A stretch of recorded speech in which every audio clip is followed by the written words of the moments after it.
स्वामींची सर्व सेवा करून बघितली, जे जे सांगितलं ते ते करून बघितलं, परंतु काही फळ मिळाले नाहीत, प्रश्नाची उत्तरे मिळाली नाहीत किंवा इच्छा पूर्ण झाल्या नाहीत.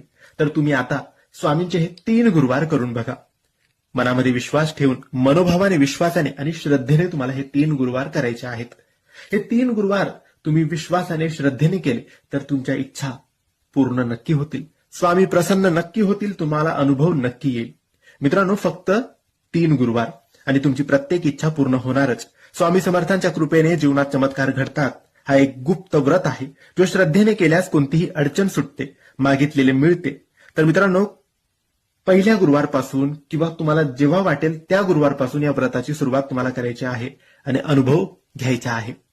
तुम्हाला 3 गुरुवार हे व्रत करायचे आहे.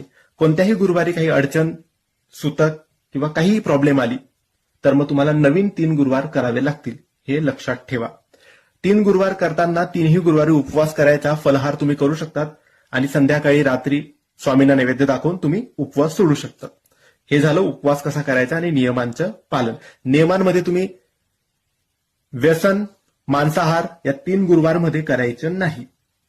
आता तुम्हाला काय करायचं आहे तर सकाळी लवकर उठायचं, अंघोळ करायची, स्वामींना नमस्कार करायचा आणि स्वामींसमोर स्वामी चरित्र सारामृत या पारायणाचे 7 अध्याय वाचायचे आहेत पहिल्या गुरुवारी.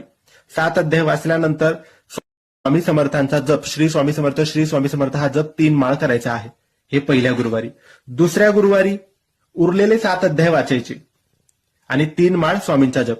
आणि शेवटच्या गुरुवारी शेवटचे 7 अध्याय वाचायचे आणि श्री स्वामी समर्थांचा जप 3 माळ. एकूण 21 अध्याय असतात. 7, 7, 7, 7 त्रिक 21 असे 21 अध्याय तुमचे पूर्ण होतील. आणि 7 अध्याय वाचल्यानंतर 3 माळ स्वामींचा जप करायचा आहे. हे 2च गोष्टी तुम्हाला सेवेमध्ये करायच्या आहेत. उपवास करायचा, कोणाबद्दल वाईट विचार, वाईट व्यसन, वाईट संगत करायची नाही.